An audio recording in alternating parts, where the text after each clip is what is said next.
हे बघा, मराठा समाजाच्या मागण्या घेऊन आदरणीय मनोजदादा जरांगे पाटील मुंबईमध्ये ते आंदोलन करण्यासाठी उपस्थित आहेत। आझाद मैदानावर त्याचे उपोषण चालू आहे। त्यांनी सर्वांना शांततेचा नारा दिलेला आहे। सरकार सहकार्य करतंय आणि आपण त्यांना सहकार्य केलं पाहिजे असं त्यांचं म्हणणं आहे। आणि मला पण सांगितलं की सर्वांना जेवढं जमतं तेवढं शांततेत आपण करूयात। त्यांना सर्वांना तुम्ही पण सांगा, म्हणजे प्रत्येकाला सांगताय ते, मलाच म्हणून आहे, प्रत्येक स्वयंसेवकाला सांगतायत की शांततेत करूयात।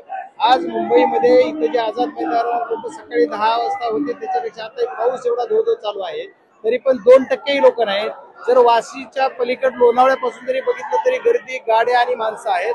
मुंबईच्या नरिमन पॉइंट पासून आझाद मैदान असेल, सर्व चारी बाजूला माणसं आहेत। सर्वांना शांततेत तुम्ही आंदोलन करा, सहकार्य करा, गाड्या पार्किंगला लावा असं दादांनी पण सांगितले।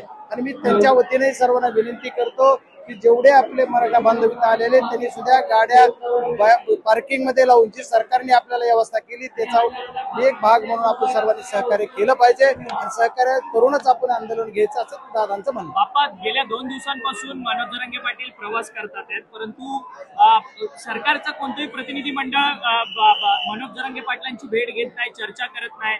मराठा उपसमितीचे जे अध्यक्ष आहेत विखे पाटील ते म्हणतात की मुंबईत आल्यावरती आम्ही चर्चा करू म्हणून। नाही, आता ते सरकारची भूमिका मला नाही सांगता यायची। सरकारची भूमिका कशी आहे याच्यावर मी बोलण्यापेक्षा सरकारच बोलेल।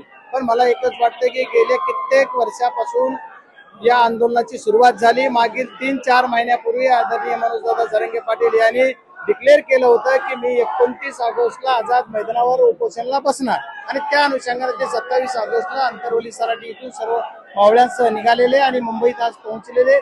आज ते या आझाद मैदानावर उपोषण करतायत। सरकारला माझी विनंती आहे की लवकरात लवकर त्यांना भेटून त्यांच्या मागणीचा सकारात्मक विचार करून या आंदोलनाची दखल घेतली पाहिजे। आज इतिहास घडवला महाराष्ट्रामध्ये या आदरणीय मनोजदादा जरांगे पाटलांनी, न भूतो न भविष्यते। त्याच्या अगोदर कुठलंही एखादा क्रांतिकारी जरी एखादं आंदोलन बघितलं तर एवढं मोठं झालं नसेल। एवढं महाराष्ट्रामध्ये हे सर्वात मोठं आंदोलन, याचा नोंद इतिहास घेईल।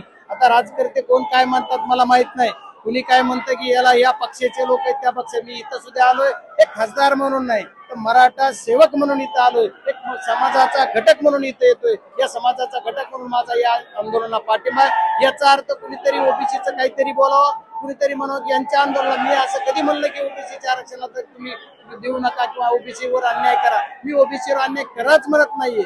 माझं म्हणणं असं आहे की समाज बांधवाची जी मागणी आहे त्या बांधवाला माझा पाठिंबा आहे। म्हणून बजरंग सोनवणे या नात्याने मी इथं आलेलो आहे आणि सर्व लोक सुद्धा, मी गेली 8 दिवस झाले हेच सांगतोय, पण विनाकारण कुणीतरी काहीतरी राजकारण करतंय, कुणीतरी काहीतरी बोलतंय।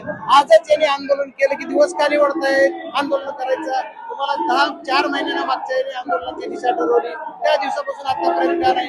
विनाकारण कुणीतरी काहीतरी बोलतोय। माझी त्यांना सुद्धा हात जोडून विनंती आहे की बाबांनो, तुम्ही सुद्धा शांततेत मराठा समाज आंदोलनासाठी आलेला आहे। यांना सहकार्य सर्व बांधवांनी केलं पाहिजे, सर्व जाती धर्माच्या लोकांनी।